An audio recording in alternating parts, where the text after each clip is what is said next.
তো আজকে আমরা এক্সপ্লেইন করতে যাচ্ছি এমন একটা কোরিয়ান ড্রামা, যেটা দেখার পরে আমার মতো এই কোরিয়ান ড্রামাটা আপনার one of the most favourite Korean drama হয়ে যাবে।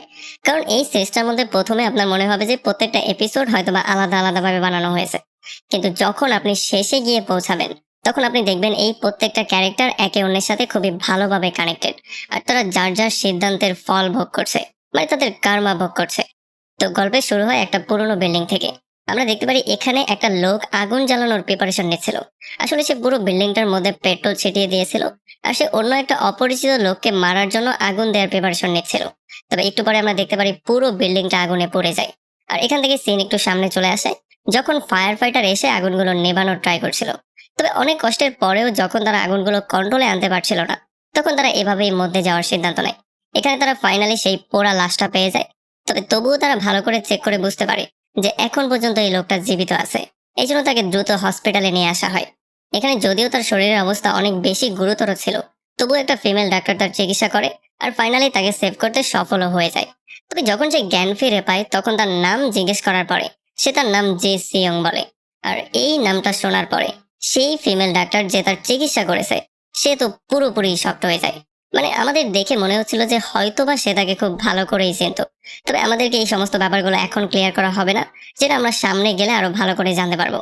এখান থেকে সিন কয়েক মাস পেছনে চলে আসে, আর আমরা দেখতে পারি জেউং এর লাইফটা। আসলে জেউং এর ঘরের সামনে নির্বাচনের একটা ডেডলাইন দেয়া ছিল। তার ঘরের মধ্যে সবকিছু এলোমেলো অবস্থায় পড়েছিল।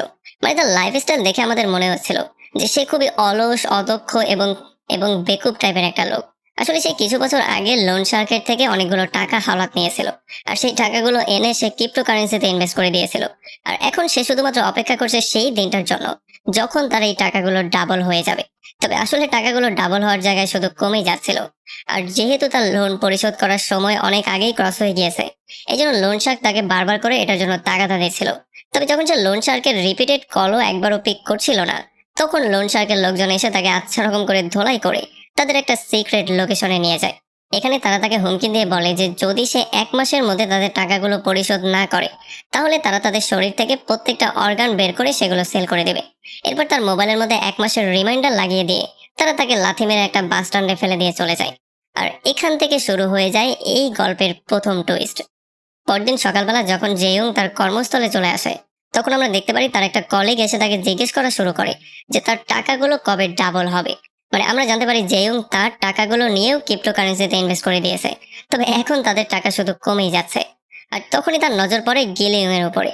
আসলে গিলিয়ংকে তার সিনিয়র চাকরি থেকে বের করে দিচ্ছিল। যদিও গিলিয়ং বারবার করে রিকোয়েস্ট করে তাকে বলছিল যে আমার ফ্যামিলিকে খুব দ্রুতই টাকা পাঠাতে হবে, আমার এখন এই চাকরিটা খুবই দরকার। তবে তার বস তার কোনো কথা শুনছিল না। তাকে কোনো ওয়ার্নিং না দিয়েই চাকরি থেকে বের করে দেওয়া হয়। আর এই জন্য জিয়ং এর মাথা অনেকটাই গরম হয়ে যায়, আর সে তার সিনিয়রকেই পেটানো শুরু করে। এখন লিওন দূর থেকে এই সমস্ত ব্যাপারগুলো দেখার পরে, মানে তার রাগ এবং তার শরীরের মধ্যে ট্যাটুগুলো দেখার পরে সে এটা ক্লিয়ারলি বুঝতে পারে যে সে কোনো বিশাল বড় গ্যাং এর মেম্বার। তবে আমরা দেখতে পারি সিয়ং এতটাই অকর্মা ছিল যে সে উল্টো তার বাবাকে কল দিয়ে সেই টাকাগুলো যাওয়া শুরু করে।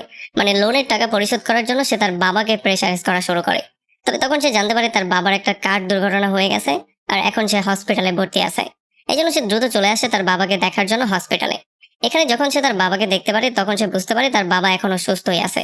তবে তখন সে গিয়ে মিট করে অন্য একটা লোকের সাথে, যেই লোকটার গাড়ির সঙ্গে তার বাবা অ্যাক্সিডেন্ট করেছিল। আসলে এই লোকটা তাকে বলে যে আমার গাড়ির সাথে ভুল করে আপনার বাবার অ্যাক্সিডেন্ট হয়ে গেছে, আমি এই কেসটা পুলিশ পর্যন্ত কোনোভাবেই নিতে চাই না। এই জন্য সে 5 মিলিয়ন ইয়ানের বদলে তাকে এই কেসটা এখানেই ক্লোজ করে দেওয়ার জন্য বলে। তবে আমরা দেখতে পারি জেউন এতটাই হারামি ছিল যে সে তার থেকে 5 মিলিয়ন ইয়ান নেয়ার পরে তার বাবাকে গিয়ে বলে যে সে 3 মিলিয়ন ইয়ান দিয়ে কেসটাকে ক্লোজ করতে চাইছে, আর বাকি 2 মিলিয়ন সে তার পকেটে ভরে ফেলে। আর এরপর সে তার বাবাকে আবারও প্রেসারাইজ করা শুরু করে সেই 3 মিলিয়নও তাকে দিয়ে দেওয়ার জন্য। সে বলে যে এই টাকাগুলোর এখন আমার সবচেয়ে বেশি দরকার। তবে যেহেতু তার বাবা হচ্ছে তার বাবা, এই জন্য সে তার সমস্ত ব্যাপারগুলো খুব ভালো করেই জানতো। এই জন্য সে তাকে একটা পয়সাও দিতে রাজি হয় না। তবে জয়ং এখানেও শান্ত হওয়ার ছিল না। সে গিয়ে সেই লোকটার সঙ্গে আরো একবার মিট করে, যেই লোকটার সঙ্গে তার বাবার গাড়ি অ্যাক্সিডেন্ট হয়েছে। সেখানে গিয়ে সে তাকে ব্ল্যাকমেইল করে আরো 3 মিলিয়ন তার থেকে হাতিয়ে নেয়। তবে এরপরে যখন জিয়ন তার বাবার জন্য জামা কাপড় আনতে তার বাবার বাসায় যায়, তখন সে একটা ধামাকা নিউজ পেয়ে যায়। সে জানতে পারে তার বাবা 500 মিলিয়ন ইয়ানের একটা লাইফ ইন্স্যুরেন্স করেছে। আর এইটা যখন সে জানতে পারে তখন সে সেই লোকটাকে গালাগালি করা শুরু করে, কেন সেই লোকটা তার বাবাকে মেরে ফেললো না। যদি সেই লোকটা অ্যাক্সিডেন্ট করে তার বাবাকে আজকে মেরে ফেলতো, তাহলে 500 মিলিয়ন ইয়ান সে খুব সহজেই পেয়ে যেত। এই জন্য সে সেই লোকটার উপরে প্রচন্ড রাগ করেছিল। তবে এখন সে চিন্তা করে বের করে যে আসলে সে তার বাবার মৃত্যুর জন্য অপেক্ষাও করতে পারবে না, কারণ তার বাবার মৃত্যু কবে না কবে হবে সেটা সে জানে না। আর লোন শার্ক যেহেতু তার পেছনে পড়ে আছে, এই জন্য সে চিন্তা করছিল যে লোন শার্ক তাকে মেরে ফেলার আগে সে যদি তার বাবাকে মেরে সেই 500 মিলিয়ন ইয়ান নিয়ে আসতে পারে, তাহলে সে লোন শার্কের দেনাগুলো ক্লিয়ার করে ফেলতে পারবে আর খুব সহজে একটা সুন্দর লাইফও লিড করতে পারবে। আর এই জন্য ফাইনালি সে তার বাবাকে মারার জন্য একটা প্ল্যানিং করা শুরু করে। আর তখনই তার মনে পড়ে যে গিলিয়ং নামের যে লোকটাকে সে দেখতে পেয়েছিল, মানে যে লোকটা তার কর্মস্থলে কাজ করতো আর তাকে চাকরি থেকে বের করে দেওয়া হয়েছে, তার টাকার খুবই দরকার। এই জন্য ফাইনালি সে তার অ্যাড্রেস বের করে তার সঙ্গে মিট করতে চলে আসে। কারণ সে সেই দিনই দেখতে পেয়েছিল তার মাথা প্রচন্ড গরম আর তার হাতে অনেকগুলো ট্যাটুও ছিল, যেগুলো কিনা ইন্ডিকেট করে সে বিশাল বড় গ্যাং এর কোনো মেম্বার। এখানে জিয়ং গিলিয়নকে বলে যে আমি এটা খুব ভালো করে জানি তোমার টাকার অনেক বেশি দরকার, আর তুমি একটা বড় গ্যাং এর মেম্বারও, আর তুমি জেলও খেটে এসেছো।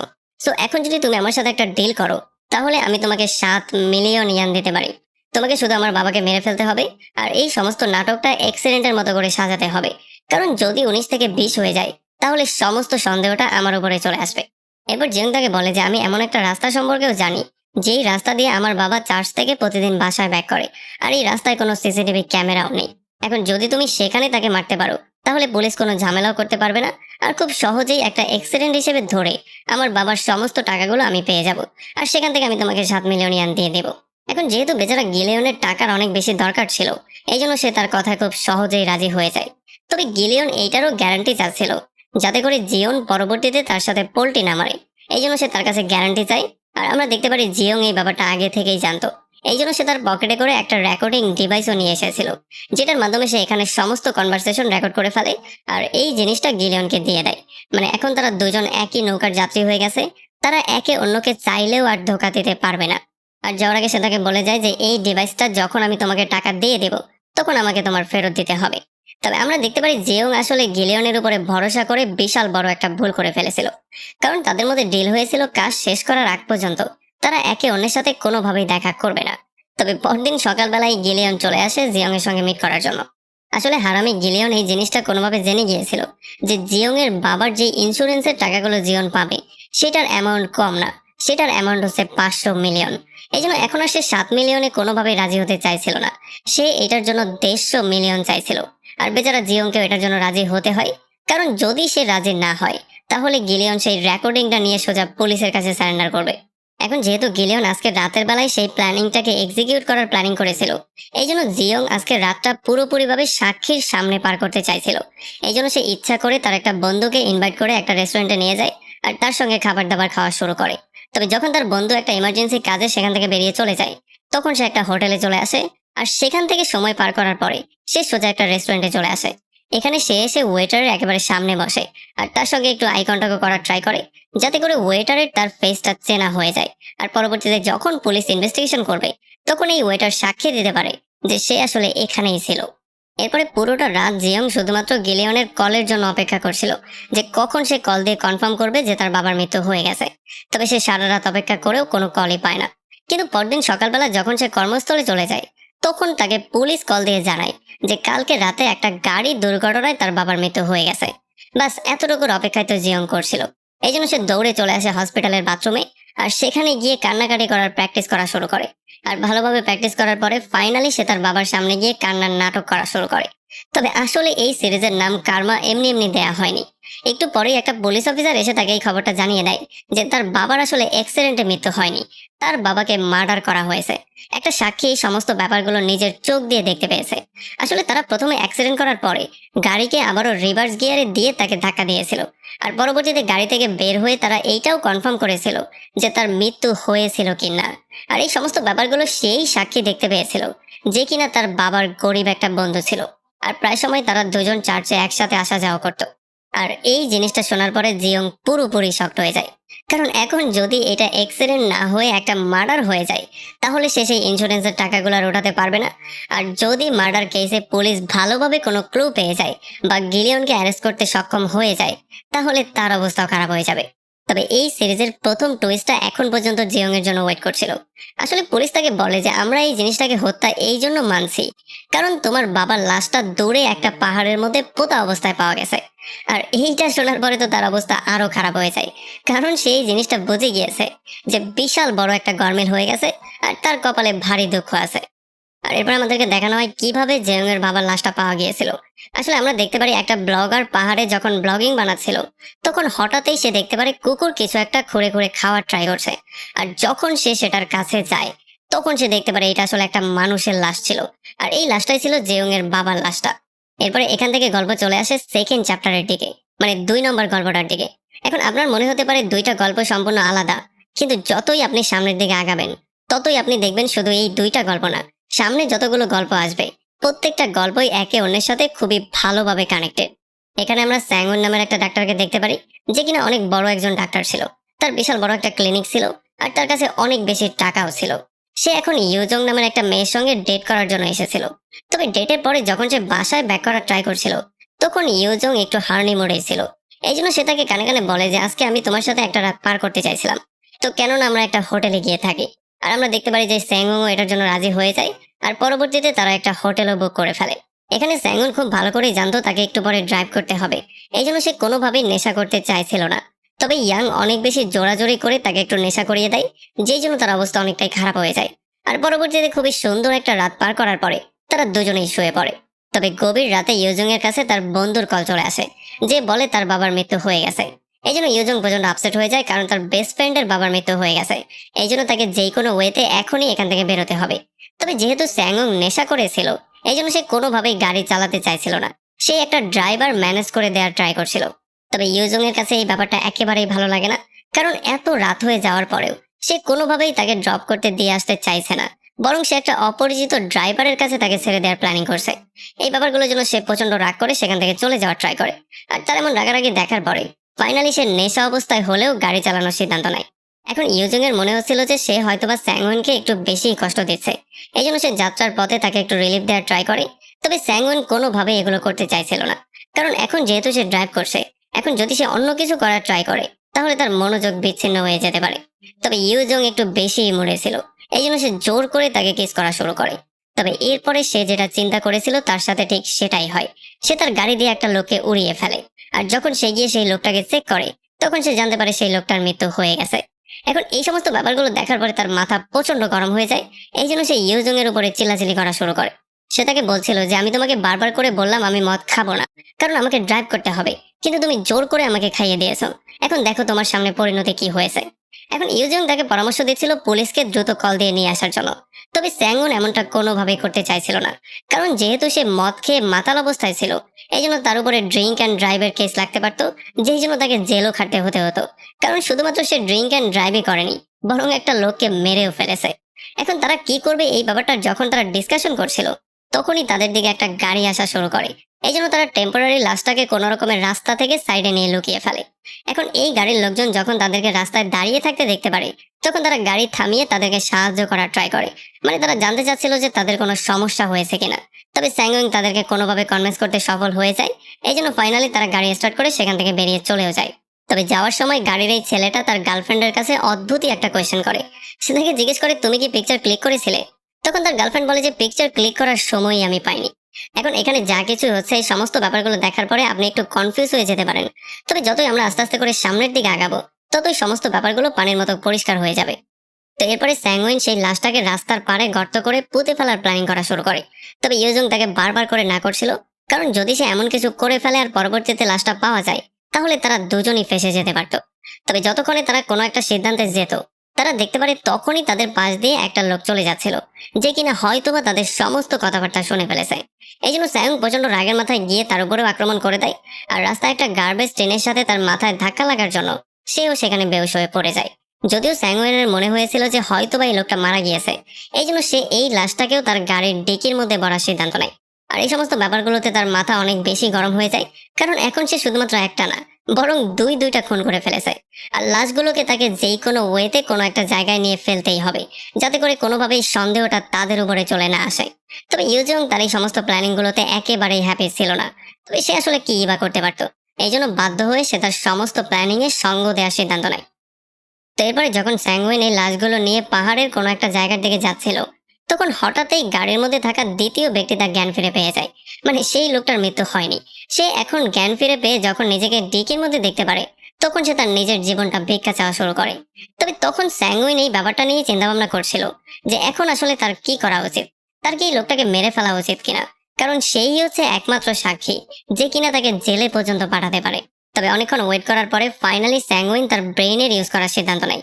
সে গিয়ে সেই লোকটাকে মারে তো নাই, বরং তাকে একটু শান্ত করে তার থেকে একটা অ্যাকাউন্ট নাম্বার নিয়ে তার অ্যাকাউন্টে অনেকগুলো টাকা ট্রান্সফার করে দেয়, যাতে করে তারা দুজনেই এই খুনের সাথে কানেক্টেড হয়ে যায় আর সে চাইলেও তার বিরুদ্ধে কোনো সাক্ষী দিতে না পারে। আর এরপর সে তাকে হুমকি দেওয়া শুরু করে যে যদি সে জীবিত বাঁচতে চায় তাহলে সে যেন এই লাশটাকে পুঁততে তাকে সাহায্য করে। আর বেচারা চাইলেও কি বা করতে পারতো, তাকে বাধ্য হয়ে রাজি হতে হয়। এখন যেহেতু গর্ত করার জন্য তাদের কাছে তেমন কোনো যন্ত্রপাতি ছিল না, এই জন্য তারা একটা লাঠির সাহায্যেই গর্ত করা শুরু করে। তবে একটু গর্ত করার পরে যখন লাশটাকে তারা পোতার ট্রাই করছিল, তখন সেই লোকটা স্যাঙ্গুইনকে পরামর্শ দিয়ে বলে যে এই গর্তটা আরো একটু বেশি করা দরকার, কারণ যদি এমনটা না হয় তাহলে কুকুর বিড়াল এসে এই লাশটাকে তুলে ফেলতে পারে। তবে স্যাঙ্গুইনের কাছে আসলে সময়ই ছিল না তার পরামর্শটা গ্রহণ করার, কারণ খুব দ্রুতই সূর্য উঠে যাবে আর তাদের যত দ্রুত সম্ভব এখান থেকে চলে যেতে হবে। এই জন্য তারা যতটুকু পারে ততটুকু গর্ত করে এই বৃদ্ধ লাশটাকে কোনো রকমে মাটি চাপা দিয়ে দ্রুত সেখান থেকে বেরিয়ে চলে যায়। তবে এরপরে যখন সেই লোকটা বুঝতে পারে স্যাঙ্গুইন আসলে তাকে মারবে না, তখন সে তার কাছে আরো বেশি টাকা চাওয়া শুরু করে। মানে নির্লজ্জের মতো সে তার কাছে আরো বেশি টাকা দাবি করে, মানে যেন তার জীবনটা ভিক্ষা দেয়াই ছিল তার বড় অপরাধ। তবে স্যাঙ্গুইনও চাইছিল যে কোনো ওয়েতে এই কেসটাকে ক্লোজ করতে, এই জন্য সে তাকে আরো বেশি টাকা দিয়ে তার মুখটাকে বন্ধ রাখার জন্য বলে। আর সে তাকে এটা বলে দেয় যে আমার সামনে জীবনেও আসবে না। এরপরে যখন সকালবেলা তারা ফাইনালি শহরে চলে আসে, তখন ইয়াংকে ড্রপ করে দেওয়ার পরে ওয়াদা মতো স্যাঙ্গুইন সেই লোকটার অ্যাকাউন্টে টাকা ট্রান্সফার করে দেয়। আর সে তার কাছ থেকে এটা আশা করছিল যাতে করে সেই সমস্ত ব্যাপারগুলো এখানেই ক্লোজ করে দেয়। আর এরপর সে তার ড্যাশ ক্যাম থেকে মেমোরি কার্ডটা বের করে ফেলে যাতে করে কোনো প্রমাণ এখানে লুকিয়ে না থাকে। আর এরপর সে গাড়িটাকে নিয়ে সোজা গ্যারেজে দিয়ে আসে। তবে তখন ইন্টারেস্টিংলি আমরা দেখতে পারি সেই দুইজন, মানে যেই দুইজন সেদিন রাতের বেলায় গাড়ি দিয়ে স্যাঙ্গুইনের সাথে মিট করেছিল, তারা দুজন লুকিয়ে লুকিয়ে স্যাঙ্গুইনের পিকচার ক্লিক করছিল। এখন যদিও স্যাঙ্গুইন এই সমস্ত ব্যাপারগুলো জানতো না, তবে স্যাঙ্গুইনের জন্য বড় শকিং ব্যাপারটা তখন চলে আসে যখন স্যাঙ্গুইন সমস্ত ব্যাপারগুলো ঠিক করে তার ক্লিনিকে যায়। তখন সেই লোকটা আবারও টাকা দাবি করার জন্য চলে আসে, যেই লোকটা তাকে লাশটা পুঁততে সাহায্য করেছিল। মানে এখানে আমরা এই জিনিসটা ক্লিয়ারলি বুঝতে পারি যে আসলে স্যাঙ্গুইনের কার্মাও স্যাঙ্গুইনের পেছন ছাড়বে না। তো এখন এই লোকটা স্যাঙ্গুনকে থ্রেট করে তার কাছে আরো 2 গুণ টাকা দাবি করে। এটা শোনার পরে স্যাঙ্গুনের মাথা অনেক বেশি গরম হয়ে যায়, কারণ এমনিতেই তাকে দিতে দিতে স্যাঙ্গুনের অ্যাকাউন্ট অলমোস্ট খালি হয়ে গিয়েছিল। তার উপরে দেনার বিশাল বড় একটা বোঝাও ছিল। তবে স্যাঙ্গুনের কাছে এখন করার মতো কিছুই ছিল না, এই জন্য সে তার কাছে 1 সপ্তাহ সময় চেয়ে নেয়। আর সে তাকে ওয়ার্নিং দিয়ে এটাও জানিয়ে দেয় যে এই লেনদেনটা হচ্ছে তাদের মধ্যে শেষ লেনদেন, এরপরে সে আর একটা ফুটো কয়েনও পাবে না। আর এদিকে আমরা দেখতে পারি জায়ং বাথরুমে বসে বসে এই সমস্ত ব্যাপারগুলো নিয়ে চিন্তা করছিল। যেহেতু সে একটু বেশি প্যানিক হয়ে গিয়েছিল, মানে তার মনে হয়েছিল সে ধরা পড়ে যাবে, এই জন্য সে বাথরুমে নিজেকে বোঝানোর ট্রাই করে। সে তাকে বলছিল যে নিজেকে শান্ত করার ট্রাই করো, যদি এমনটা না করো তাহলে তুমি যেই কোনো সময় ধরা পড়বে। আর যখন সে নিজেকে বুঝিয়ে ফাইনালি বাথরুম থেকে বাইরে বেরিয়ে চলে আসে, তখন আমরা দেখতে পারি তার কর্মাও আসলে তাকে ফলো করেই যাচ্ছিল, মানে তার পেছনও ছাড়ছিল না। কারণ একটা পুলিশ অফিসার তার বাথরুমে একা একা কথাবার্তাগুলো শুনে ফেলে, আর এতে করে তার উপরে তার সন্দেহ চলে আসে। আর সেও চিন্তা করা শুরু করে যে হয়তোবা সেই ইন্স্যুরেন্সের টাকার জন্য তার বাবাকে খুন করেছে। এই জন্য এই অফিসার এসে তাকে এমন করে কোয়েশ্চেনিং করা শুরু করে যাতে করে সে তার উপরে সন্দেহ করতে না পারে যে সে সমস্ত ব্যাপারগুলো জেনে গিয়েছে। সে তাকে জিজ্ঞেস করে সে সেই দিন রাতের বেলায় কোথায় ছিল, কি কি করেছিল। যাই তাকে সমস্ত ডিটেলই বলে দেয়। আর যখন অফিসার গিয়ে রিচেক করা শুরু করে, তখন তার সমস্ত কথাগুলো সত্যি বেরিয়ে আসে। এন্ড আমরা অলরেডি জানি এগুলো সত্যি হওয়ারই কথা ছিল, কারণ সে এমন করে প্ল্যানিং করেই আগে থেকে কাজগুলো করেছিল। তারপরে পরদিন সকালবেলা জায়ং চলে আসে সেই ইন্স্যুরেন্স অফিসে তার বাবার ইন্স্যুরেন্সটাকে ক্লেম করার জন্য। তবে একটা কথা আছে না যে আপনি মানুষের সাথে যেমন ব্যবহার করবেন আপনি তেমনটাই রিটার্ন পাবেন। জায়ং এর সাথেও ঠিক ব্যাপারটা এমনটাই হয়ে যায়। আসলে এখানের ইন্স্যুরেন্স অফিসারটা সেই লোকটাই হয়ে যায় যেই লোকটা ভুল করে তার বাবাকে একটা সময় অ্যাক্সিডেন্ট করে দিয়েছিল। আর জায়ং এই লোকটাকে ব্ল্যাকমেইল করে তার থেকে বাড়তি 3 মিলিয়ন ইয়ানো নিয়েছিল। এন্ড এখান থেকে শুরু হয়ে যায় 3 নম্বর গল্পটার। আসলে আমরা দেখতে পারি এই ইন্স্যুরেন্স কর্মী এই জিনিসটা ভুলে যায়নি যে জাহেং তার সাথে কি ব্যবহার করেছিল, আর তাকে ব্ল্যাকমেইল করে সে তার থেকে টাকাও নিয়েছিল। এই জন্য সে প্রথমেই এই ইন্স্যুরেন্স অফিসে তাকে 3 ঘন্টা ওয়েট করায়। আর আজকে যখন সে তার সাথে মিট করতে পারে ফাইনালি, তখন সে আজকে ক্লেমটা দেওয়ার জন্য সরাসরি না করে দেয়। কারণ হিসেবে সে বলে যে এখন পর্যন্ত এটা নিয়ে পুলিশের কেস চলছে, আর পুলিশ বলছে যে এটা আসলে কোনো অ্যাক্সিডেন্ট ছিল না, এটা ছিল একটা প্ল্যান মার্ডার, তাও আবার ইন্স্যুরেন্সের টাকাগুলো ক্লেম করার জন্য। আর এতে করে জায়ং এই ব্যাপারটা ক্লিয়ারলি বুঝতে পারে যে সমস্ত ফোকাসটা আসলে তার উপরে চলে এসেছে। এই জন্য সে ইন্স্যুরেন্স অফিসারের উপরে প্রচন্ড রাগ দেখানো শুরু করে, আর এখানে চিল্লাচিল্লি করা শুরু করে। তবে ইন্স্যুরেন্স অফিসারও তাকে এটা মনে করিয়ে দেয় যে এখানে সে হচ্ছে বস, আর সে যেটা সিদ্ধান্ত নেবে সেটাই হবে ফাইনাল সিদ্ধান্ত। মানে এখন কার কাকে দরকার সেটা তাকেই ঠিক করতে হবে। এই জন্য জায়ং আবারও শান্ত হয়ে তাকে সমস্ত ব্যাপারটাকে বুঝিয়ে বলার ট্রাই করে। তবে আলটিমেটলি তাকে খালি হাতেই সেখান থেকে বেরোতে হয়। এখন এই সমস্ত ব্যাপারগুলোতে যখন জিয়ং এর মাথা প্রচন্ড গরম হয়েছিল, তখন জিলিয়নও চলে আসে তাকে আরো একটু প্রেশার দেওয়ার জন্য। আসলে সে চুক্তি অনুযায়ী যেই টাকাটা পাওয়ার কথা, সেই টাকাটা চাইতে চলে আসে। তবে এই সমস্ত ব্যাপারগুলোতে সে আরো বেশি ফায়ার হয়ে যায়, আর সে তার উপরে চিল্লাচিল্লি করা শুরু করে। সে বলে যে তোমার কারণে এখন পর্যন্ত আমি ইন্স্যুরেন্সের টাকাটা পাইনি, তোমাকে দিয়ে একটা ছোট কাজ পর্যন্ত হলো না, তার উপরে তুমি কাজটাকে এমন ভাবে করেছো যেই জন্য পুলিশ এখন আমার পেছনে পড়ে গেছে। তুমি সিম্পল একটা অ্যাক্সিডেন্টের কেসকে সাজাতে গিয়ে এমন এমন কিছু ঘটনা করে ফেলেছো যেটার জন্য হয়তোবা আমাকে কয়েক বছর জেলও খাটতে হতে পারে। তুমি লাশটাকে নিয়ে পাহাড়ে পুঁতে দিয়েছো, যেখানে তোমার রাস্তায় লাশটাকে ফেলে দেওয়ার কথা ছিল। তবে গিলিয়নও তাকে এই ব্যাপারটা ক্লিয়ার করে জানিয়ে দেয় যে তার কাছে এটা করা ছাড়া অন্য কোনো উপায়ও ছিল না।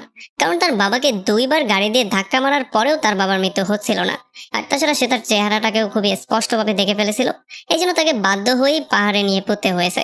এখন গিলিয়ন তাকে থ্রেট করে বলে যে যদি আমি সময় মতো টাকাগুলো না পাই, তাহলে আমার কাছে যে রেকর্ডিংটা আছে সেটা আমি পুলিশকে দিয়ে দেব। তবে এই সমস্ত ব্যাপারগুলোতে যখন তারা একটু আর্গু করছিল, তখন তারা এই জিনিসটাই খেয়াল করতে পারে না যে সেই পুলিশ অফিসার দূর থেকে দাঁড়িয়ে তাদেরকে ফলো করছিল। আর সে গিলিয়নের হাতের সেই রেকর্ডারটাও দেখে ফেলেছিল, আর সেইটাও ক্লিয়ারলি বুঝে গিয়েছিল যে এইটাই হচ্ছে গিয়ে এই কেসের টার্নিং পয়েন্ট। এই জন্য এই অফিসার গিলিয়ানকে ফলো করতে করতে তার বাসা পর্যন্ত চলে আসে, যে কিনা একটা বস্তির মধ্যে একটা গাড়ির মধ্যে বাস করত। আর যখন গিলিয়ন রেস করতে যায়, তখন এই অফিসার তার গাড়ির মধ্যে গিয়ে তার জ্যাকেটের পকেট থেকে সেই রেকর্ডারটা চুরি করে সেখান থেকে পালিয়ে যাওয়া শুরু করে। তবে এতক্ষণে গিলিয়ান ওই ব্যাপারটা ধরে ফেলেছিল যে তার গাড়ির মধ্যে কেউ একজন আছে। এই জন্য সেই লোকটাকে ফলো করে যখনই সুযোগ পেয়ে যায়, তখনই তাকে সেখানে মেরে ফেলে। তবে মারার আগে গিলিয়ন এই জিনিসটা একেবারেই গেস করতে পারেনি যে এটা একটা পুলিশ অফিসার। মারার পরে যখন সে তার আইডি কার্ড চেক করে, তখন সে পাগলের মতো হয়ে যায়। তাছাড়া এখানে একটা সিসিটিভি ক্যামেরাও ছিল, যেই ক্যামেরায় তার খুনের ঘটনাটা পুরোপুরি ক্যাপচার হয়ে গেছে। মানে এখন যদি সে এখানে থাকে, তাহলে তাকে যে কোনো ওয়েতে জেলে ধরে নিয়ে যাওয়াই হবে, কারণ তার ফেসটা এখন পাবলিক করে দেয়া হবে। এই জন্য গিলিয়ন ফাইনালি এখান থেকে চায় না যাওয়ার সিদ্ধান্ত নেয়। মানে আমরা দেখতে পারি তার কার্মাও তাকে ফলো করে যাচ্ছিল, সেও তার পেছন ছাড়ার নামই নিচ্ছিল না। এই জন্য সে দ্রুত জিয়নকে কল দিয়ে কালকেই সমস্ত টাকাগুলো নিয়ে তার সঙ্গে মিট করার জন্য বলে। তবে এইগুলো শোনার পরে জিয়নের মাথা অনেক বেশি গরম হয়ে যায়, কারণ একে তো সে সেই টাকাগুলো পায়নি, তার উপরে কালকে সে কোথা থেকে এতগুলো টাকা ম্যানেজ করবে সেগুলো সে কিছুই বুঝতে পারছিল না। এই জন্য ফাইনালি সে নিজেও একটা প্ল্যানিং করে ফেলে। সেও চিন্তা করে সেই চিনিকে মেরেই ফেলবে। এদিকে যখন স্যাঙ্গুইন তার গাড়িটাকে নেয়ার জন্য আসে, তখন গাড়ির ইঞ্জিনিয়ার তাকে জিজ্ঞেস করে আসলে গাড়িটার হয়েছিলটা কি, মানে কিসের সাথে অ্যাক্সিডেন্ট হয়েছিল। তবে স্যাঙ্গুইন তাকে বলে যে একটা হরিণ আমার গাড়ির সামনে চলে এসেছিল। তবে এইটা শোনার পরে ইঞ্জিনিয়ার তাকে বলে যে এমনটা তো কখনো হওয়ার কথাই ছিল না, কারণ যদি কোনো হরিণ গাড়ির সামনে চলে আসে তাহলে গাড়ির বাম্পারে সমস্যা হওয়ার কথা, কিন্তু এখানে তো গাড়ির গ্লাসটা ভেঙে গিয়েছে। আমার মনে হচ্ছে হয়তোবা ভারী কোনো জিনিস উপর থেকে এই গাড়ির উপরে ফেলা হয়েছিল, মানে গাড়িটা যেমন করে ভেঙে চুরে গিয়েছে, তাতে করে আমার এটাই মনে হচ্ছে। আর এইটা শোনার পরে সেংইয়নের মাথার মধ্যে কিছু একটা ক্লিক করে। সে দৌড়ে চলে আসে তার ড্যাশ ক্যামের ফুটেজ গুলোকে চেক করার জন্য। আর এই ফুটেজের মাধ্যমে ফাইনালি সে এটা বের করে ফেলে যে আসলে সে কাউকে অ্যাক্সিডেন্ট করে মারেনি, বরং সেই লাশটা তার গাড়ির উপরে ফেলা হয়েছিল। আর সেই লাশটার অন্য কেউ ফেলেনি, এইটা ফেলেছে সেই ব্ল্যাকমেইলার লোকটা। আর এই সমস্ত ব্যাপারগুলো হয়তোবা তাকে ফাঁসানোর জন্য সেই লোকটাই একটা মাস্টার প্ল্যান করেছিল। এখন এগুলো দেখার পরে স্যাঙ্গুইনের মাথা প্রচন্ড গরম হয়ে যায়। এই জন্য সে ইউজুংকে কল দিয়ে দ্রুত এখানে আসার জন্য বলে। সে প্ল্যানিং করে ফেলেছিল যে এখন সে পুলিশের কাছে গিয়ে সমস্ত ব্যাপারগুলো বলে সারেন্ডার করে ফেলবে। এখন এতে করে ড্রিঙ্ক অ্যান্ড ড্রাইভের কেস তো তার উপরে চলে আসবে, তবে মার্ডারের কেস থেকে সে খুব সহজেই বেরিয়ে আসতে পারবে। এই জন্য সে ইউজুং এর সাহায্য চাওয়া শুরু করে, যাতে করে সে তার পক্ষে করে গিয়ে সাক্ষী দেয়। ইউজুংও তাকে সাহায্য করার জন্য রাজি হয়ে যায়, আর তারা দুজন একটা লোকেশনে মিট করার প্ল্যানিং করে। একটু পরে সাংয়ন সেই লোকেশনে চলে আসে, আর সে ইউজং এর সঙ্গে দেখা করে তাকে সেই ফুটেজগুলো দেখায়। আসলে তাদের প্ল্যানিং ছিল এখানে ফুটেজগুলো ভালো করে দেখার পরে তারা দুজন মিলে পুলিশ স্টেশনে চলে যাবে। তবে এখানে যখন ইয়ং এই ফটোগুলো দেখতে পারে, মানে সে আসল ক্রিমিনালের পিকচারটা দেখতে পারে, তখন সে পুরোপুরি শকড হয়ে যায়। মানে তার চেহারা দেখে আমরা বুঝতে পারছিলাম যে হয়তোবা এখানে কোনো একটা গরমিল আছে। আর তখন আমাদের সামনে নতুন আরো একটা ক্যারেক্টারকে ইন্ট্রোডিউস করানো হয়, যার নাম ছিল বিয়ঞ্জন। আমরা জানতে পারি সেই হচ্ছে গিয়ে সেই মেইন ক্যারেক্টার, যে কিনা তার গাড়ির উপরে লাশটা ফেলেছিল আর এতদিন ধরে তাকে ব্ল্যাকমেইল করে আসছিল। আমরা জানতে পারি এই ব্ল্যাকমেলারের সাথে এই পুরো প্ল্যানিংটার মধ্যে ইয়ংও জড়িত ছিল। আর তখন আমাদের সামনে এই ব্যাপারগুলো পুরোপুরি ক্লিয়ার হয়ে যায় যে কেন সেই দিন ইয়াং সানকে নিয়ে সেই হোটেলে গিয়েছিল, কেন সে তার সঙ্গে সেই সমস্ত কাজগুলো করেছিল, আর মধ্যরাতে কেন সে তার বন্ধুর বাবার মৃত্যুর নাটক করে তাকে জোর করে গাড়ি ড্রাইভ করতে বাধ্য করিয়েছিল। আর এর আগে সে তাকে মদও খাইয়েছিল। তাছাড়া পরবর্তীতে যখন সে ড্রাইভ করছিল, তখন ইয়ং বারবার করে তাকে ডিস্ট্র্যাক্ট করার ট্রাই করছিল, যাতে করে এই লাশটা তার গাড়ির উপরে তারা প্ল্যান করে ফেলতে পারে। তবে এখন এখানে কোয়েশ্চেনটা চলে আসে যে জেইয়ং এর বাবার লাশটা তাদের কাছে কিভাবে আসলো, কারণ তার বাবার মৃত্যুর পেছনে তো গিলিয়ন দায় ছিল। এখন এই ব্যাপারটা একটা ইন্টারেস্টিং ব্যাপার, যেটা একটু সামনে গেলেই আমরা জানতে পারবো। এখন এগুলোতে সানউনের মাথা প্রচন্ড গরম হয়ে যায় আর সে ইউজনকে ধরে পেটানো শুরু করে। তবে তখন বিউজন পেছন থেকে তাকে বেহুশ করে ফেলে। আর এই সমস্ত ব্যাপারগুলোর মাঝখানে আমরা এই জিনিসটা দেখতে পারি যে সেই দুইটা লোক এখন পর্যন্ত তাদেরকে ফলো করছিল, যারা রাস্তায় তাদের সঙ্গে মিট করেছিল। তাছাড়া তারা লুকিয়ে লুকিয়ে তাদের সমস্ত কর্মকাণ্ডর পিকচার ক্লিক করছিল। এখন আমরা দেখতে পারি ইউজন এবং বিয়ংজং মিলে সানিয়নকে মেরে পুঁতে ফেলার সিদ্ধান্ত নেয়। আসলে তারা জানতো যে যদি সানিয়নকে ছেড়ে দেওয়া হয়, তাহলে সানিয়ন সরাসরি পুলিশ স্টেশনে চলে যাবে, আর এতে করে হয়তোবা তারা দুজনই ফেসে যেতে পারে। এই জন্য তারা তাকে মারার জন্য এমন একটা স্পেশাল লোকেশনে নিয়ে আসে, যেই লোকেশনটা আমরা গল্পের শুরুতে দেখতে পেয়েছিলাম। আমরা এই ব্যাপারটা জানতে পারি যে ইউজিং এর সাথে এই লোকেশনের ছোটবেলার একটা কানেকশন আছে। এখন এই কানেকশনটা কি কানেকশন, সেটা সামনে গেলেই আমরা আরো ভালো করে জানতে পারবো। এখন তারা দুজন সানিয়নকে গাড়ার জন্য এখানে গর্ত করা শুরু করে। তবে তখনই সানিয়ন জ্ঞান ফিরে পেয়ে যায়। আর যখন সে দেখতে পারে ইউজিয়ন তাকে ধোকা দেওয়ার পরে এখানে অন্য লোকটার সঙ্গে হাসাহাসি করছে, তাছাড়া তাকে সমস্ত ব্যাপারগুলোর মধ্যে ফাঁসিয়ে দিয়ে এখন তাকে মারার জন্য গর্তও খুঁড়ছে, এই জন্য তার মাথা অনেকটাই গরম হয়ে যায়। আর সে গাড়িটাকে স্টার্ট করে গাড়ি দিয়েই তাকে পিষে ফেলার সিদ্ধান্ত নেয়। আর একটা পর্যায়ে তো সে তাকে পিষেই ফেলে। কিন্তু এমনটা করার পরে সে আর নিজেকে বাঁচাতে পারে না, কারণ যখন সেখান থেকে পালিয়ে যাওয়ার ট্রাই করছিল, তখন বিয়ং এসে তাকে পেছন থেকে ধরে ফেলে। আর এত ভয়ঙ্কর একটা কাজ করার জন্য সেও তাকে এখানে মেরে ফেলে। আর পরবর্তীতে তার লাশটাকে সে পুঁতেও ফেলে। তবে আমরা দেখতে পারি সেই দুইটা লোক এখন পর্যন্ত তাদেরকে ফলো করছিল আর এই সমস্ত ব্যাপারগুলোর পিকচার ক্লিক করছিল। এখন ইউজিং এর মাধ্যমে গল্পটা চলে আসে ইউজিং এর কলেজ লাইফের মধ্যে। আমরা দেখতে পারি কলেজ লাইফে ইউজিং একজন মডেল হতে চাইতো। তবে যেই সুযোগটা তার পাওয়ার কথা ছিল, সেই সুযোগটা তার অন্য একটা বান্ধবী জুইয়ং পেয়ে যায়। এই জন্য সে তার উপরে প্রচন্ড রাগ করেছিল। তবে এই সমস্ত ব্যাপারগুলো ভুলে গিয়ে সে তাকে একটা ফাঁদে ফেলার জন্য কয়েকদিন পরে তার সঙ্গে গিয়ে কথাবার্তা বলা শুরু করে। আর তার অন্য একটা ফ্রেন্ডের সঙ্গে একটা ব্লাইন্ড ডেটও ফিক্স করে ফেলে। যদিও জুয়ং এটার জন্য প্রথমে রাজি হতে চাইছিল না, তবে পরবর্তীতে তাকে ফোর্স করে সে বাধ্য করিয়ে ফেলে। কিন্তু জুয়ং এই জিনিসটা জানতো না যে এরপরে তার সাথে যা হতে যাচ্ছে সেটা তার লাইফ পুরোপুরি ডিস্ট্রয় করে ফেলবে। কারণ এরপরেই আমরা দেখতে পারি ইউজন জিয়ংকে বেহুশ করে সেই জায়গায় নিয়ে আসে আর তার হাত পা বেঁধে তাকে মাস্ক পরা তিনটা ছেলের কাছে দিয়ে চলে যায়। আর পরবর্তীতে এই তিনজন ছেলে মিলে জোর করে ইউজনকে রেপ করে। আর তখন এই ব্যাপারটা আমাদের সামনে চলে আসে যে ইউজিয়ন নামের এই মেয়েটা আসলে অন্য কেউ না, এটা হচ্ছে গিয়ে সেই ডক্টর মেয়েটা, যার কিনা এখন পর্যন্ত সেই সমস্ত ঘটনাগুলো প্রতিদিন মনে পড়ে। আর এই ঘটনাগুলোর জন্য সে সবসময় ডিস্টার্বও ফিল করে। তারপরে এখান থেকে গল্প আবারও চলে আসে সেই স্পেশাল লোকেশনে যেখানে আগুন ধরানো হয়েছিল। আমরা দেখতে পেয়েছিলাম ফায়ার ফাইটাররা গিয়ে একটা লোককে জীবিত অবস্থায় পেয়েছিল, তবে তার কন্ডিশন অনেকটা খারাপ ছিল। এই জন্য তাকে দ্রুত হসপিটালে আনা হয়েছিল। আর জিয়ং ফাইনালি তার চিকিৎসা করে তাকে সেভও করে ফেলেছিল। তবে এরপরে জিয়ং চলে আসে অন্য একটা পেশেন্টের সঙ্গে মিট করার জন্য। তবে এই পেশেন্ট মেন্টালি অনেকটাই ডিস্টার্ব হয়েছিল, এই জন্য সে তাদের কোনো কথাবার্তা শুনতে চাইছিল না, বরং সে তাদের গায়ে গ্লাস পর্যন্ত ছুঁড়ে মারছিল। তবে এই সমস্ত ব্যাপারগুলো পাশে দাঁড়িয়ে থাকে একটা ভদ্রলোক, যার নাম হচ্ছে চিওলমগ। সে একেবারেই সহ্য করছিল না, এই জন্য সে গিয়ে তাকে আরো বেশি ব্যথা দেওয়া শুরু করে। তবে তখন জিয়ং আবার উল্টো তার উপরেই চিল্লাচিল্লি শুরু করে। সে বলে যে একটা পেশেন্ট যখন ব্যথায় কাতরাতে থাকে তখন তার এমন ব্যবহার করাটা খুবই স্বাভাবিক, সো তার সাথে আপনি এমন ব্যবহার করতে পারেন না। আর এতে করে এই জিনিসটা সে ক্লিয়ারলি বুঝতে পারে যে আসলে জিয়ং খুবই ভালো এবং সফট হার্টেড একজন মানুষ। এই জন্য সে তার উপর একটু বেশি ইমপ্রেস হয়ে যায়। এই জন্য সে গিয়ে তাকে একটা কার্ড ধরিয়ে দেয় আর বলে যে যদি কখনো তার সাহায্যের প্রয়োজন পড়ে তাহলে যেন সে তাকে কল দেয়। আমরা জানতে পারি চিওলমগ আসলে একটা প্রাইভেট ডিটেকটিভ এজেন্সি চালায়, যারা সাধারণ মানুষের জন্য ডিটেকটিভের সার্ভিস দেয়। মানে যদি আপনি কাউকে ফলো করাতে চান বা কারো খবর নিতে চান, তাহলে তাদেরকে সেই কাজটা আপনি দিতে পারবেন। আর তখন এদিকে আমরা দেখতে পারি সেই লোকটা জ্ঞান ফিরে পেয়ে যায়, যেই লোকটাকে ফায়ার সার্ভিসের টিম আগুনের মধ্য থেকে উদ্ধার করেছিল। এখানে ডক্টর তাকে বলে যে 3rd ডিগ্রি বার্নের জন্য আপনার চামড়ার ভেতরের অংশ পর্যন্ত পুড়ে গিয়েছে। এই জন্য আপনার আসল চেহারাটা আমরা আর কখনোই রেস্টোর করতে পারবো না। আর হয়তোবা আপনার চামড়া থেকে এই পোড়া দাগগুলো কোনোদিন যাবে না। তবে এরপরে যখন ডক্টর তার কাছে নাম এবং তার বিস্তারিত ডিটেল জানার ট্রাই করে, তখন সে বলে যে তার নাম হচ্ছে জয়ং। আর এইটা শোনার পরে জিয়ং পুরোপুরি শক্ট হয়ে যায়। মানে সে যেন একটা ট্রমার মধ্যে চলে গিয়েছিল। আর তখন এই ব্যাপারটা আমরা ক্লিয়ারলি বুঝতে পারি যে হয়তোবা সে তাকে আগে থেকেই চিনত, আর হয়তোবা তাদের মধ্যে একটা সমস্যাও হয়েছে। আমরা দেখতে পারি এই নামটা শোনার পরে ডক্টর জিয়ং পুরো দুনিয়া থেকে যেন গায়েবই হয়ে গিয়েছিল। সে কোনো একটা ব্যাপার বারবার করে চিন্তা করছিল। তার বয়ফ্রেন্ড ওই ব্যাপারটা নোটিস করে, তবে সে তাকে পুরোপুরি ইগনোর করে দিয়ে অন্য একটা রুমের মধ্যে গিয়ে কান্নাকাটি করা শুরু করে। একটা পর্যায়ে তো গ্লাস ভেঙে সে তার রাগটাকেও শান্ত করে ফেলে। তবে এরপরে সে চলে আসে ডিটেকটিভ চুল মং এর কাছে, কারণ সে জং ওয়াং এর সমস্ত ডিটেল গুলো চাচ্ছিল। এরপর সে আসল ডাক্তারের রুমের মধ্যে গিয়ে জায়ং এর রিপোর্টটাকে ভালো করে চেক করার ট্রাই করে। আর রিপোর্ট কার্ডটা যখন সে প্রিন্ট করে বের করে, তখন সে দেখতে পারে রিপোর্টে স্পষ্ট লেখা আছে যে পেশেন্টের ডিটেলগুলো ভেরিফাই করা সম্ভব হয়নি। তবে সে এই ডিটেলগুলো ভেরিফাই করতে চাইছিল, কারণ যেহেতু সে তার পূর্ব পরিচিত, আর এখন যেহেতু তার চেহারাটা পুরো পুড়ে গেছে, এই জন্য তাকে ভেরিফাই করাটা অনেকটা কঠিন ছিল। এই জন্য সে ফাইনালি কল দেয় চুল মিয়ংকে। এরপরে পরদিন যখন সে চিয়লমং এর সাথে মিট করতে যায়, তখন চিয়লমং অন্য একটা কেস নিয়ে অন্য একটা ক্লায়েন্টের সঙ্গে কথাবার্তা বলছিল।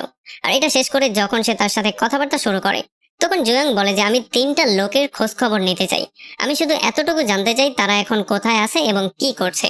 আর যেহেতু এই কাজটা চুলমগের জন্য বাহাতের খেলা, এই জন্য সে এই কাজটা করার জন্য রাজি হয়ে যায়।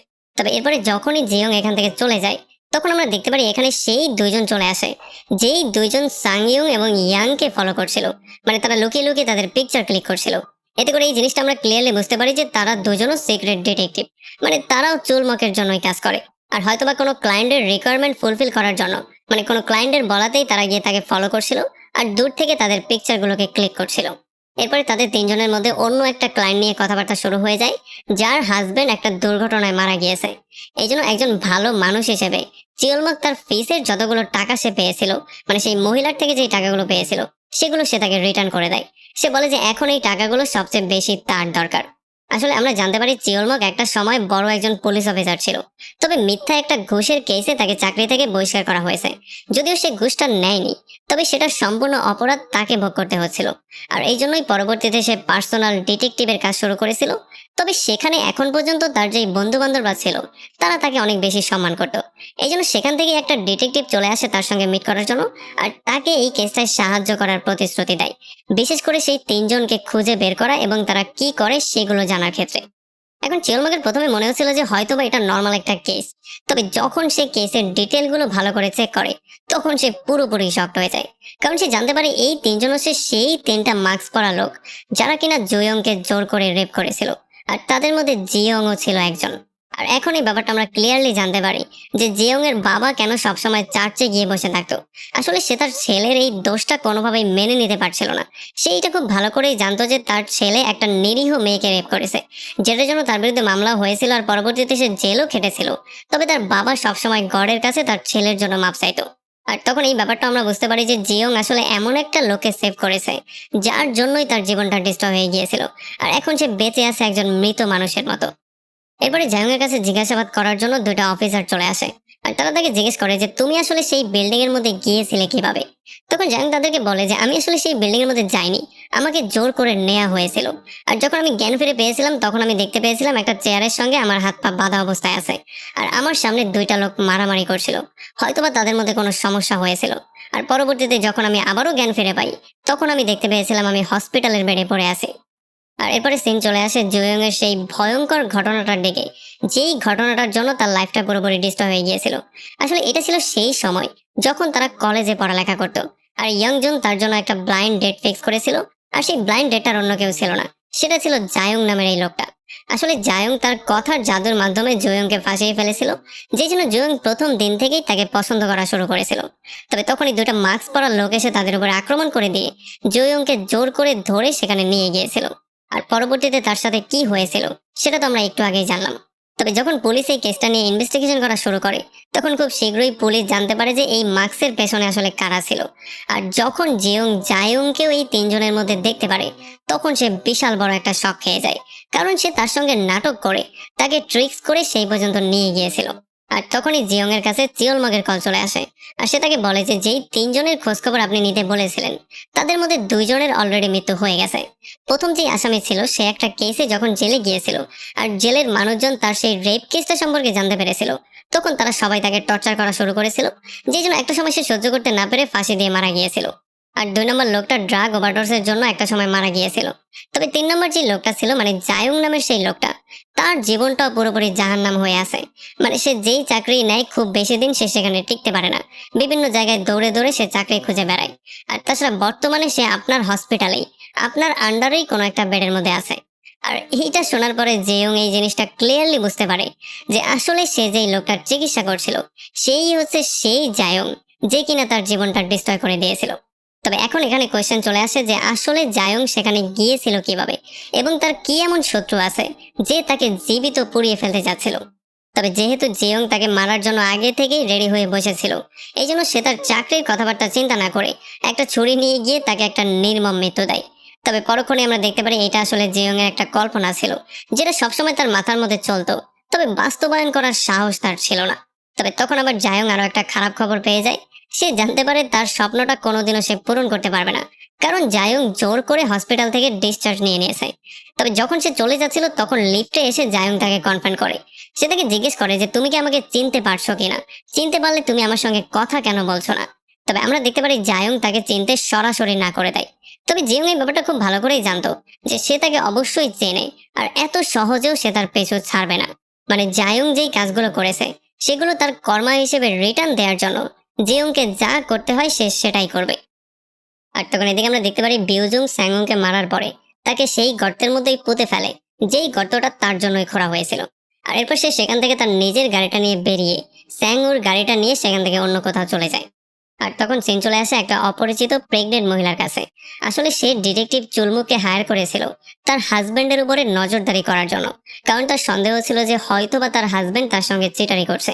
আর তখন আমরা জানতে পারি যে তার হাজবেন্ড আর অন্য কেউ ছিল না, তার হাজবেন্ড ছিল সেয়ং। মানে এখন আমাদের কাছে ব্যাপারগুলো ক্লিয়ার হওয়া শুরু হয়েছে। মানে এতক্ষণ ধরে আমরা শুধুমাত্র এই জিনিসটাই চিন্তা করছিলাম যে সেই দুইটা ডিটেকটিভ কেন বারবার করে সেলমুখকে ফলো করছিল আর বারবার করে তার পিকচার ক্লিক করছিল। আসলে ব্যাপারটা ছিল এটা, তার ওয়াইফই তাদেরকে হায়ার করেছিল তাকে ফলো করার জন্য, কিন্তু তারা এমন এমন কিছু ব্যাপারও ক্যাপচার করে ফেলে যেই ব্যাপারগুলো তারা নিজেরাও হয়তোবা কখনো কল্পনা করেনি। তবে একটু পরে আমরা দেখতে পারি জেউলমুখের কাছে তার সেই অ্যাসিস্ট্যান্ট ক্যামেরাটা নিয়ে চলে আসে। আর সে যখন ক্যামেরার মধ্যে এই পিকচারগুলো দেখায় তখন জিওলমুখ পুরোপুরি শকড হয়ে যায়। আর সে এই জিনিসটা ক্লিয়ারলি বুঝতে পারে যে তার ক্লায়েন্টের হাজবেন্ডের মৃত্যু হয়ে গেছে, আর তাকে কে মেরেছে সেই জিনিসটাও এই ফটোতে খুবই স্পষ্টভাবে ক্যাপচার করা আছে। এই জন্য তারা সবাই মিলে দ্রুতই পুলিশকে ইনফর্ম করে দেয়। আর এই জন্যই পরবর্তীতে পুলিশ গিয়ে তার লাশটাকে উদ্ধার করতে পেরেছিল। আর তখন গল্পটা এখান থেকে 10 ঘন্টা পেছনে চলে আসে। মানে 10 ঘন্টা আগে কি হয়েছিল সেগুলো আমরা দেখতে পারি। আমরা দেখতে পারি যখন জিওলগ জিয়ংকে কল দিয়ে টাকা নিয়ে আসার জন্য বলেছিল, তার একটু পরেই ইন্টারেস্টিংলি তার সঙ্গে দেখা হয়ে যায় বিয়ং সুকের। আসলে তখন আমরা জানতে পারি তারা দুজন পূর্ব পরিচিত ছিল, আর তাদের পরিচয়টা হয়েছিল জেলের মধ্যে। কারণ যেহেতু তারা দুজনই অনেকবার জেলে আসা যাওয়ার মধ্যে ছিল, এই জন্য একটা সময় তারা দুজন একই সেলের মধ্যে ছিল, তখন থেকেই তাদের মধ্যে পরিচয় হয়েছে। And এরপরে ফাইনালি আমাদেরকে দেখানো হয় বিওজং এবং ইয়োজং এর মধ্যে কেমিস্ট্রিটা আসলে কি। আমরা জানতে পারি তারা দুজন অ্যাজ এ পার্টনার হিসেবে কাজ করত। ইয়োজং বিভিন্ন বড় লোকদের তার প্রেমের জালে ফাঁসিয়ে তাদেরকে ডেটে নিয়ে আসতো, আর বিয়নজং তাদের পিকচারগুলো ক্লিক করে তাদেরকে পরবর্তীতে গিয়ে ব্ল্যাকমেল করতো। আর পরবর্তীতে এখান থেকে যে টাকাগুলো তারা ইনকাম করতে পারতো সেগুলো তারা দুজনের মধ্যে ডিভাইড করে নিত। আমরা জানতে পারি তারা এখন পর্যন্ত অনেকগুলো অপারেশন পরিচালনা করেছে, যেগুলোতে তারা সফলভাবে টাকাও ইনকাম করেছিল, যাদের মধ্যে একজনই ছিল সিওলগ। এখান থেকে গল্প আরো একটু পেছনে চলে আসে। আমরা দেখতে পারি যখন জায়ং এসে গিলিয়নকে তার বাবার মৃত্যুর সুপারি দিয়েছিল, তখন এই কাজটা করার জন্য গিলিয়ন কল দিয়ে বিউনজুকে ডেকে নিয়ে এসেছিল। আর পরবর্তীতে যখন তার সঙ্গে দেখা হয়েছিল তখন সে তাকে জানিয়ে দিয়েছিল যে এমন একটা কাজ তার কাছে আছে, যেই কাজটা করতে পারলে তারা অনেক টাকা পেয়ে যাবে। কিন্তু সমস্যাটা হচ্ছে এখানে একটা ছেলে তার বাবার সুপারি দিয়েছে। এই ব্যাপারটা যখন বিউনজুক শুনতে পারে তখন সে নিজেও পুরোপুরি শকড হয়ে যায়। এই জন্য যখন সে আরো একটু ঘাটাঘাটি করে সমস্ত ইনফরমেশন গুলো বের করে ফেলে, তখন এই ব্যাপারটাও সে জানতে পারে যে আসলে সেই ইন্স্যুরেন্সটা 60 মিলিয়নের না, বরং ইন্স্যুরেন্সটা হচ্ছে 500 মিলিয়নের। এই জন্যই পরবর্তীতে গিলিয়ন এই ব্যাপারটা জানতে পেরেছিল যে আসলে ইন্স্যুরেন্সটা 500 মিলিয়নের ছিল। আর এই জন্যই পরবর্তীতে সে গিয়ে 150 মিলিয়ন দাবি করেছিল, কারণ সে খুবই ভালো করেই জানতো যে এমন কেসগুলোতে কেউই তার ইন্স্যুরেন্সের আসল অ্যামাউন্টটা ডিসক্লোজ করতে চায় না। তবে এই সমস্ত ব্যাপারগুলোতে এটা আমরা ক্লিয়ারলি বুঝতে পারি যে কেন আসলে গিলিয়ন তার বাবাকে মারার পরেও তার বাবার লাশটা গিয়ে স্যাংউং পুঁতেছিল। আর এই কাজটা স্যাংউনকে বেউন দিয়েছিল তার গাড়ির উপরে সেই লাশটা ফেলে। আর শুধু এতটুকুই না, এখন আমাদের সামনে সিরিজের সমস্ত ডটগুলো একসাথে কানেক্ট হওয়া শুরু হয়। মানে আমরা দেখতে পারি তারা শুধুমাত্র কোইন্সিডেন্সলি কোনো ঘটনার মধ্যে কানেক্টেড ছিল না, বরং তারা সবাই একে অন্যের পূর্ব পরিচিত ছিল। আমরা জানতে পারি ইউজুং, জায়ং এবং বেউনজং এর পূর্ব পরিচিত ছিল। মানে তারা তিনজনই একই স্কুল থেকেই পড়ালেখা করেছে। আর এরপরে যখন জেয়ং এর বাবাকে তারা দুজন মিলে এক্সিডেন্ট করে দিয়েছিল, তখন দুইবার ধাক্কা দেওয়ার পরেও তার মৃত্যু হয়নি। এই জন্য পরবর্তীতে তাদেরকে গাড়ি থেকে বেরিয়ে আসতে হয়েছে এটা চেক করার জন্য যে আসলে এই বৃদ্ধর মৃত্যু হয়েছে কিনা। তবে দুর্ভাগ্যবশত তখন একটা সাক্ষী তাদেরকে সচক্ষে দেখে ফেলে। তবে ইন্টারেস্টিংলি এই সাক্ষীটারও এখানে থাকার কোনো কথাই ছিল না, কারণ এই সাক্ষীটাও নর্মালি এই রাস্তা দিয়ে যাতায়াত করতো না। কিন্তু তাদের কার্মা হয়তোবা সাক্ষীটাকে এই পর্যন্ত টেনে নিয়ে এসেছিল। আসলে সেদিন জায়ং এর বাবার জন্মদিন ছিল, এই জন্য চার্চের সমস্ত লোকজন মিলে তার জন্মদিন সেলিব্রেট করার সিদ্ধান্ত নিয়েছিল। তবে জায়ং এর বাবা কেকটা নিয়ে যেতে ভুলে গিয়েছিল।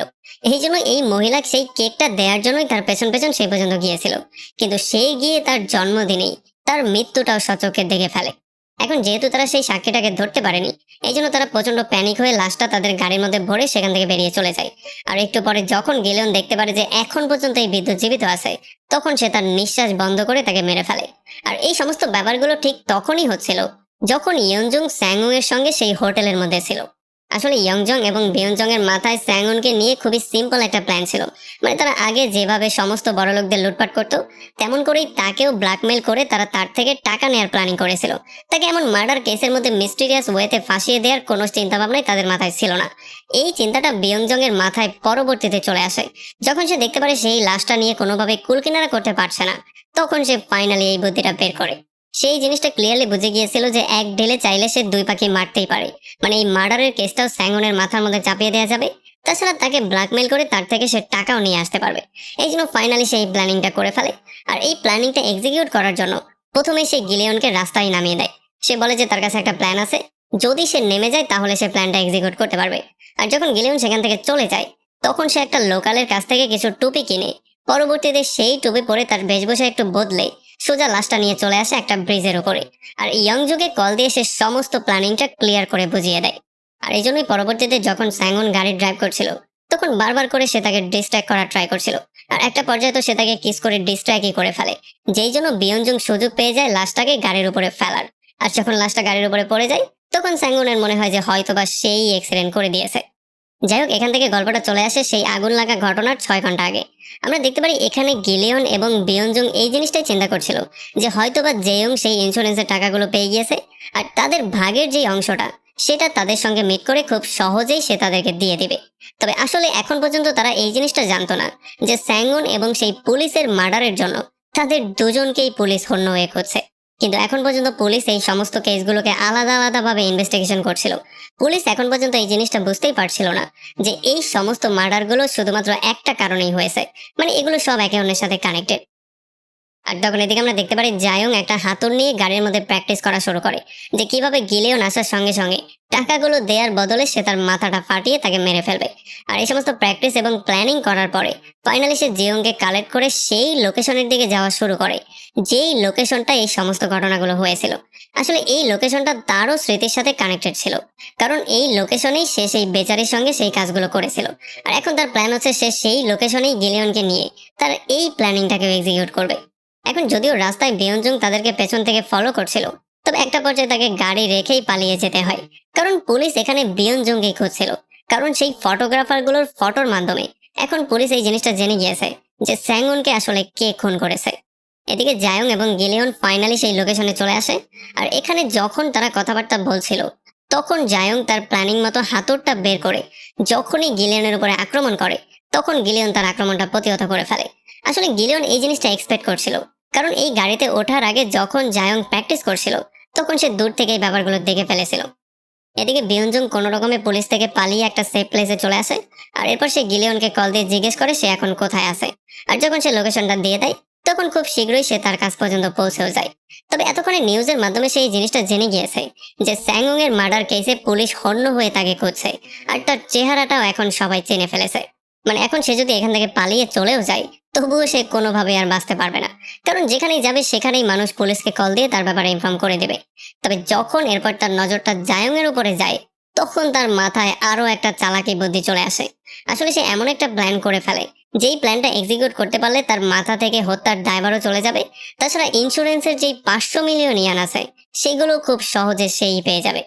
এখন এই প্ল্যানিংটাকে এক্সিকিউট করার জন্য বিয়ঞ্জং প্রথমেই গেলিয়নের উপর আক্রমণ করে দেয়। আর তাকে মারার পরে সে তাকে ফাঁকা লিফট দিয়ে নিচে ফেলে দেয়, যেই জন্য তার একটা ভয়ঙ্কর মৃত্যু হয়। আর এই সিনটা ছিল সেই সিনটা যখন জেয়ং হসপিটালে সেই পুলিশদেরকে বর্ণনা দিয়ে বলছিল যে তার হাত পা বাঁধা অবস্থায় ছিল আর দুজন তার সামনে ফাইট করছিল। আসলে সে নিজেই গিলিয়নের সঙ্গে ফাইট করছিল, তবে সে তার নিজেকে জায়ং এর জায়গায় নিয়ে এসেছিল। মানে এখন যেখানে জায়ং বাঁধা অবস্থায় আছে, সে এমন ভাবে পুলিশকে ঘটনাটা বলেছিল যেন সে বাঁধা অবস্থায় ছিল।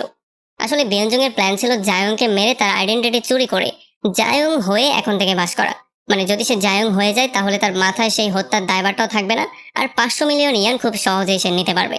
তবে বেচারা জায়ং এই জিনিসটা বুঝতেই পারছিল না যে আসলে সে তার কি এমন ক্ষতি করেছে যে তাকে এখন সে জীবিত পুড়িয়ে ফেলতে যাচ্ছে। তবে বিয়ঞ্জং এটার তেমন কোনো অ্যান্সার না দিয়ে প্রথমেই তার আইডেন্টিটি চেঞ্জ করার কাজে লেগে পড়ে। তার কাছে যত কার্ড ছিল, তার ঘড়ি, তার পোশাক, সমস্ত কিছু সে নিজে পরে ফেলে। আর তার নিজের পোশাকগুলো সে জায়ংকে দিয়ে দেয়, যাতে করে দেখে এমনটা মনে হয় যে বিয়ঞ্জংই জায়ং এর জায়গায় ছিল।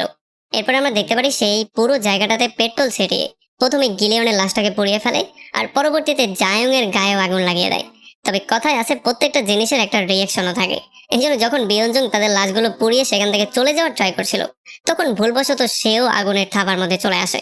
আর পরবর্তীতে এখান থেকে পালিয়ে যেতে না পারার জন্য তার পুরো শরীরটা পুড়ে সে প্রায় মৃত্যুর মুখে চলে গিয়েছিল। তবে হয়তোবা তার মৃত্যু এত সহজ হওয়ার কথা ছিল না, এই জন্য সে কোনো রকমে জীবিত রয়ে যায়। আর ফায়ার ফাইটাররা যাকে সেভ করেছিল সে আসলে জায়ং ছিল না, সে ছিল বিয়ংজং। আর তখন এই ব্যাপারটা আমরা জানতে পারি যে জোয়ং যাকে জায়ং মনে করছিল সে বিয়ংজং। এই জন্য আসলে সে ভুল মানুষের থেকে বদলা নেওয়ার প্ল্যানিং করছিল। আর এই জন্যই যখন লিফটে সে তাকে জিজ্ঞেস করেছিল যে সে তাকে চেনে কিনা, তখন সে সরাসরি অস্বীকার করে ফেলেছিল। কারণ যেহেতু সে জায়ং না, এই জন্য সে তাকে চিনবে না, এটা স্বাভাবিক একটা ব্যাপার।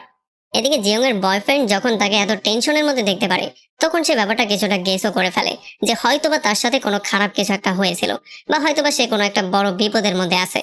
যদিও সে তার পাস সম্পর্কে তেমন কিছুই জানতো না, কিন্তু যখন সে দেখতে পেরেছিল সে জায়ং নামে সেই পেশেন্টকে বারবার করে কনফার্ম করার ট্রাই করছিল, তখন সেই ব্যাপারটা গেস করে ফেলে যে হয়তোবা জায়ং এবং ইয়াংজুং মিলে একটা সময় তার সাথে কোনো একটা খারাপ কিছু করেছিল। এই জন্য সে এসে তাকে সান্ত্বনা দেয় এবং তার পাশে থাকার প্রতিশ্রুতি দেয়। এখন এই সমস্ত ব্যাপারগুলো থেকে বের হওয়ার জন্য জয়ং ডক্টরকে তার সঙ্গে রাতের বেলায় ডিনার করতে যাওয়ার একটা প্রস্তাব দেয়। তবে ডক্টরের যেহেতু আজকে রাতের বেলায় একটু কাজ ছিল, এই জন্য সে তাকে বলে সে অন্য কোনো একদিন তার সঙ্গে যাবে। আসলে বিগত কয়েক বছর ধরে ডক্টরের সঙ্গে বারবার করে এই জিনিসটা হয়ে যাচ্ছে।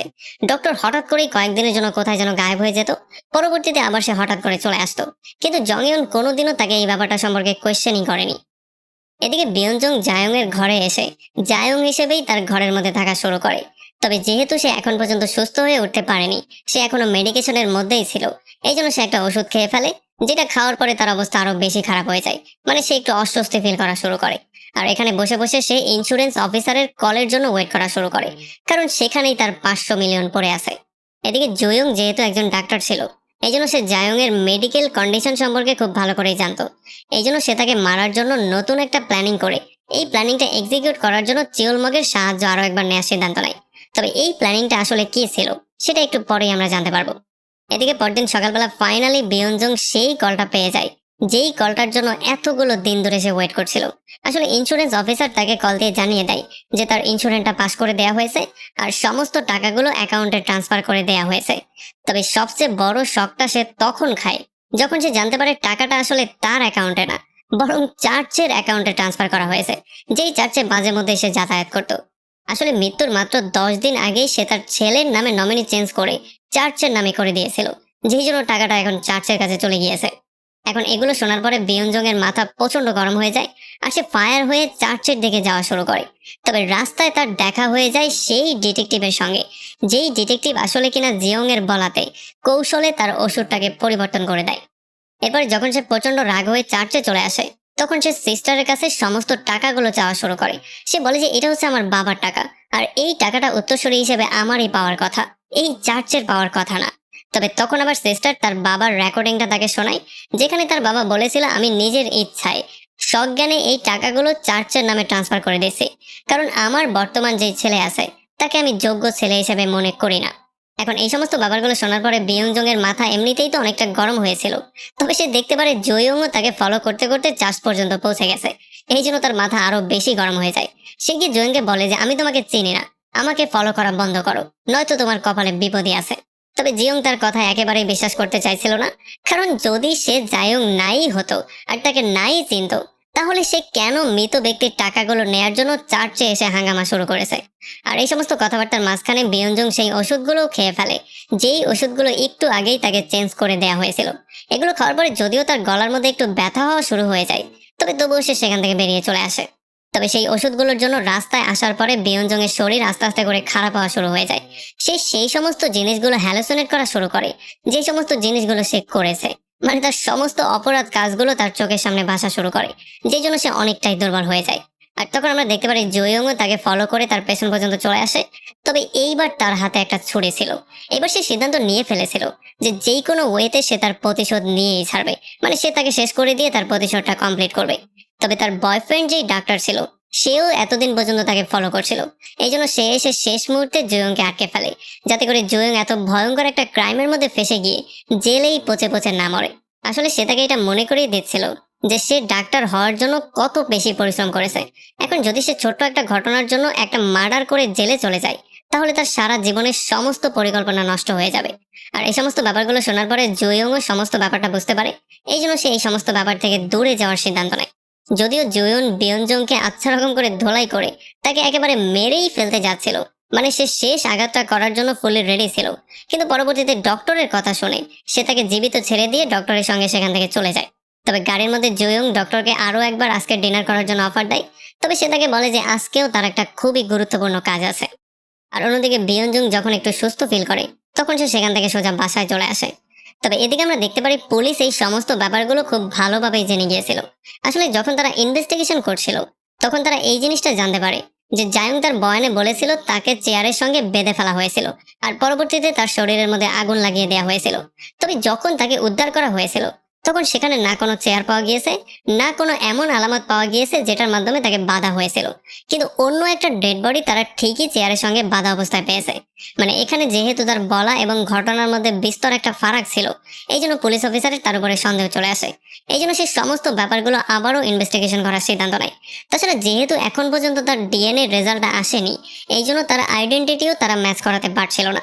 এই জন্য সে চিন্তা করে ঠিক আছে, তাহলে গিয়ে তার সঙ্গে সরাসরি মিট করে সমস্ত ব্যাপারগুলো তার থেকেই ক্লিয়ার হয়ে যাওয়া যাক।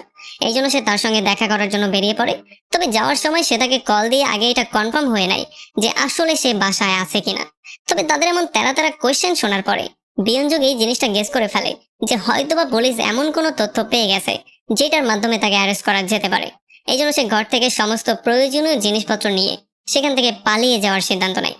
তবে এখানে প্যাকিং করার সময় সে একটা পেপার পেয়ে যায়, যেই পেপারটার উপরে জয়ং এর পিকচারটা ছিল।